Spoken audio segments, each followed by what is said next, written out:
It opens with Daenerys, Tyrion, Missandei, and Grey Worm sitting down with the Masters, who show up expecting to dictate terms of surrender. Daenerys quickly makes it clear they've misunderstood the meeting entirely, We're here to discuss your surrender, not mine. then walks out, climbs onto Drogon, and flies straight into Slaver's Bay with Rhaegal and Viserion right behind her. 3 adult dragons descend on the Master's fleet and burn it to the waterline in front of the entire city. Grey Worm executes 2 of the Masters on the spot, but the third, Yezan, is spared deliberately. Tyrion tells him to go home and make sure every other slaver in the region hears exactly what happened here.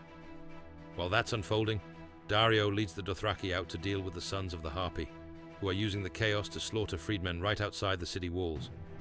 The Dothraki cut through them without much resistance.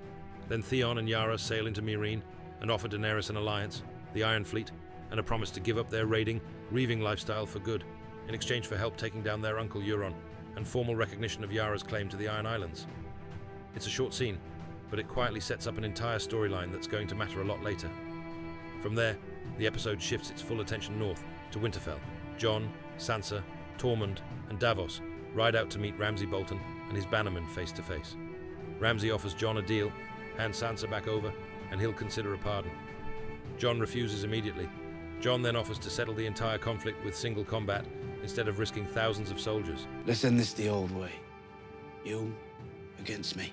Ramsay refuses that too, and instead brags that he's been deliberately starving his hounds, saving their appetite for Jon and his advisors. Sansa, calm and unbothered, simply tells him he'll be dead by tomorrow. Back at camp, Sansa pushes Jon again, warning him that the army they've gathered isn't big enough, and that underestimating Ramsay would be a fatal mistake. If Ramsay wins, I'm not going back there alive. Meanwhile, Davos and Tormund have a quieter conversation about the men they used to serve, Stannis and Mance, both starting to admit out loud that they may have backed the wrong leaders in the past. Then Davos wanders toward the old pyre site and finds the small wooden stag he once carved for Shireen, sitting exactly where she was burned alive. It's the moment he finally understands what really happened to her and who was responsible. The next morning, both armies line up on the field outside Winterfell, and Ramsay opens the battle with pure cruelty.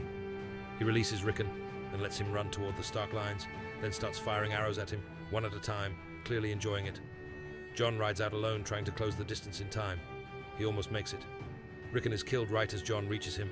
Furious and no longer thinking, Jon charges straight at Ramsay by himself. Ramsay responds by ordering his archers to open fire and his cavalry to charge, and Davos has to pull the entire Stark formation out of position just to shield Jon from being cut down alone.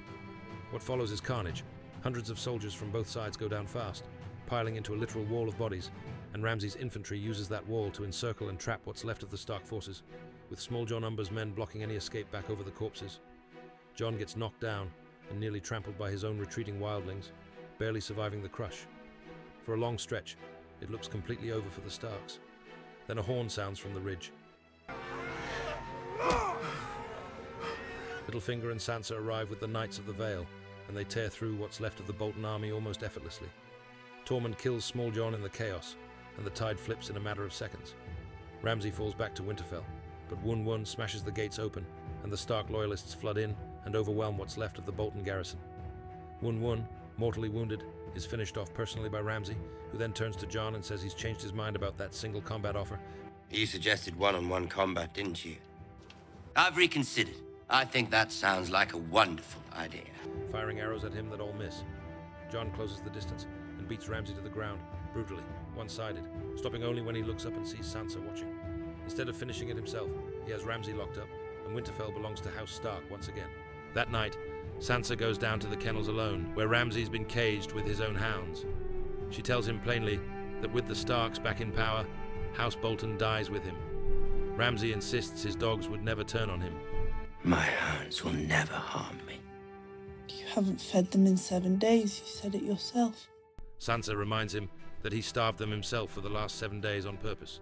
The hounds turn on him immediately, and Ramsay is devoured alive while Sansa walks away, allowing herself a quiet, satisfied smile as her tormentor finally gets what he's owed.